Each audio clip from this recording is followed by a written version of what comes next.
Hello and welcome to the Grand Line Review, your source for everything One Piece. And today we have a review of Chapter 965, The Kurozumi Clan Plot.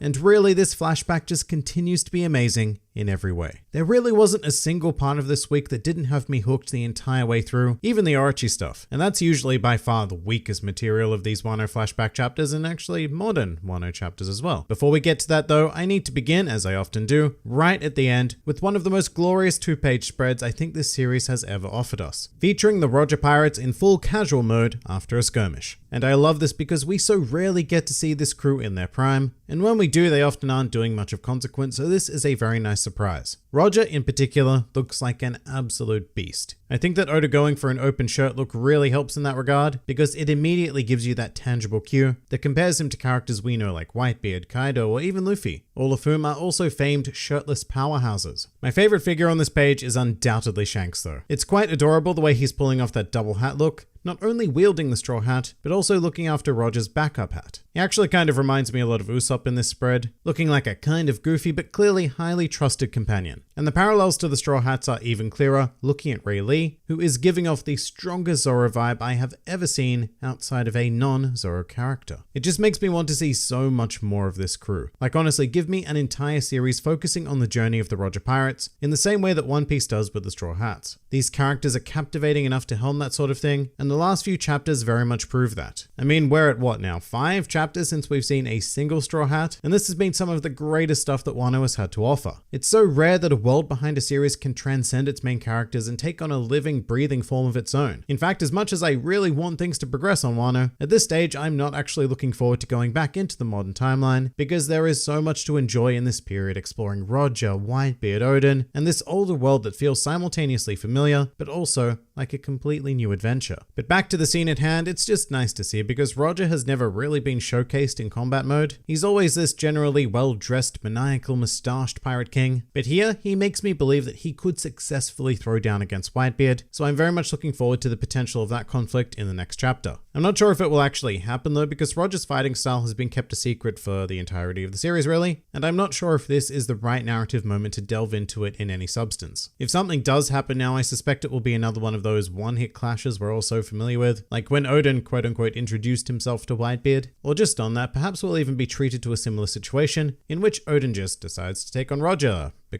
Which given his brash personality seems highly likely, and given the pace that this flashback is going, it looks like Oden will have entirely possibly joined Roger by next chapter, which is incredibly exciting. Very keen to see how that goes down. But for now, Oden and the Whitebeard Pirates were another huge highlight of this week, although I don't know if the word highlight even has meaning anymore, because like I said, everything about this chapter was just so damn solid. In any case, there was some heartwarming comedy right off the bat with Oden and Toki having, a little bit of a flirt aboard the Moby Dick, which in a matter of panels, rapidly resulted in the birth of Momonosuke, who looks simply elated about being brought into existence. Later on, we also see baby Hiyori as well, so Oden and Toki were definitely getting quite busy during this time with the Whitebeard Pirates. By far the best part of these scenes to me though, was that one panel where young Marco, Jozu, and even Vista were blushing whilst watching Toki and Oden. It's just so incredible how Oda can take these established tough guy characters, like Marco and especially Jozu actually, and then turn them into these wonderful, sweet comedic elements. Young Marco is probably my favorite incarnation of Marco actually. He just has such a zest for life, and it's really fun to see him messing around in his Phoenix form. Something else I really enjoyed though is that we got to see the inception of Whitebeard's divisions, which understandably comes about because their crew just keeps getting bigger and bigger and bigger. And of course,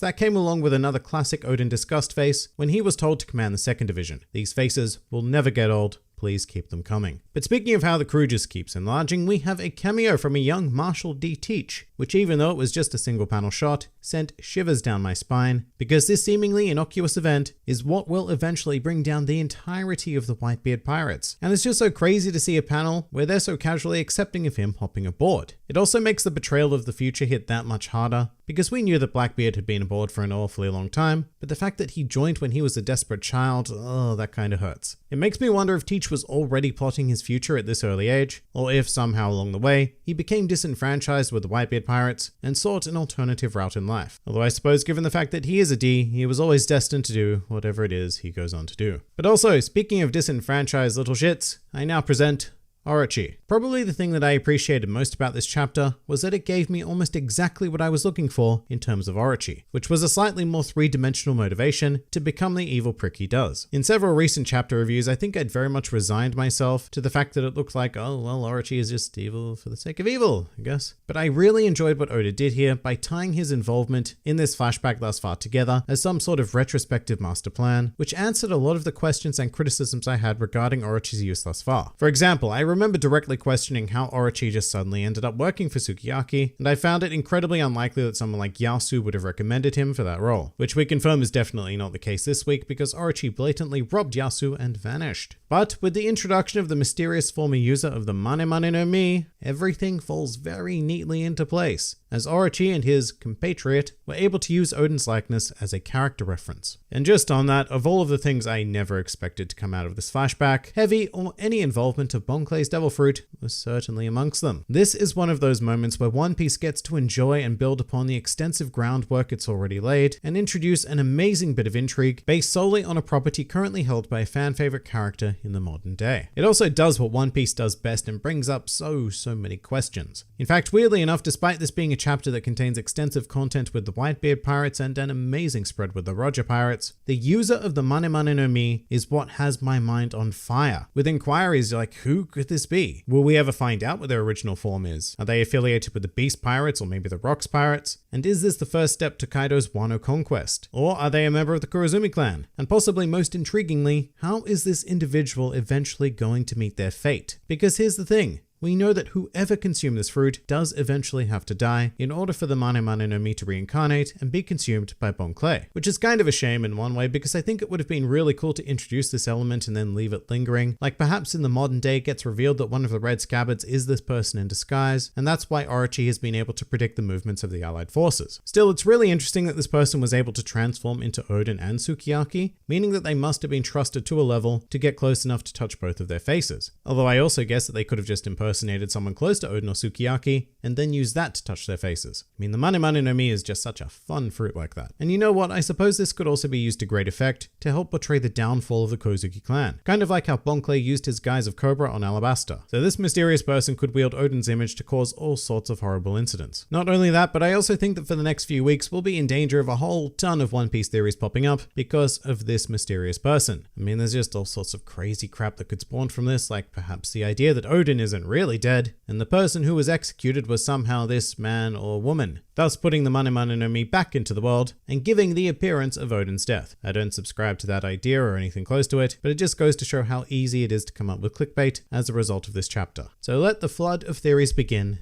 I guess. And also, just on a weird tangent, I was sort of spoiled to the presence of the Mane Mane no Mi in this chapter, because all of a sudden, out of absolutely nowhere, a ton of new comments started appearing in my Devil Fruit Encyclopedia video on the Mane Mane no Mi. So I definitely knew something was up, which is a very interesting and unique phenomenon that happens from time to time with a channel that tries to cover everything One Piece. That isn't even the only piece of Devil Fruit intrigue in the chapter though, because Mystery Dudette is the one who provided Orochi with his mythical Zoan, the Hebi Hebi no Mi model Yamata no Orochi. And it's kind of strange because I didn't even register this as a Devil Fruit at first. It really did take me a second to stop and go, no wait, that has to be what it is. Because unlike every other Devil Fruit we've seen in the series thus far, this mythical Zoan has no trademark swirls. And that seems like far too important to detail to be a simple drawing mistake by Oda. There is almost certainly a reason why this aesthetic decision was made, and I don't know, maybe that's just how mythical Zoans are. They're so much rarer that they need to be identified by other means. Probably some sort of unique feature for each fruit. I will also say that it's always nice to see new Devil Fruits in their actual fruit form in the series because it's pretty insane, but after more than 2 decades of publication, we've only had a total of 14 fruits visually depicted. And even then, 4 of those 14 came from One Piece magazine rather than the manga itself. But back to the point I was making about 1 billion years ago, I am liking that Orochi has some solid motivation behind him. I mean, it's far from identifiable and he's still a prick, but this is really all I wanted. A genuine reason for his actions. And family revenge works just fine for me, even if Orochi himself is likely being manipulated to some degree. And at this point, I'd also like to bring up the fact that Yasu is being far too calm about this situation. He has every reason in the world to suspect Orochi, including the coincidence of the gold disappearing, as well as understanding Oden to the point where Yasu knows that he would never consider someone like Orochi as a brother. And then you add in the discovery that he's part of the Kurozumi clan, and we have a recipe for pure alarm. So as much as I love Yasu, he's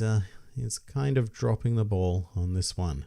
But that pretty much does it for chapter 965. If you enjoyed this video and the content this channel produces in general, then please do consider donating to the Grand Line Review Patreon, because the support of all of you amazing people is what continues to make this channel possible. And if you'd like to see more videos like this but applied to other anime and manga series, then please do check out my second channel, New World Review, for all of your wider needs. And if you'd like to join the fun at any time, then please do head over to my Discord server, where a wide array of shenaniganry takes place on a daily basis. And finally, please do comment with your thoughts on the chapter.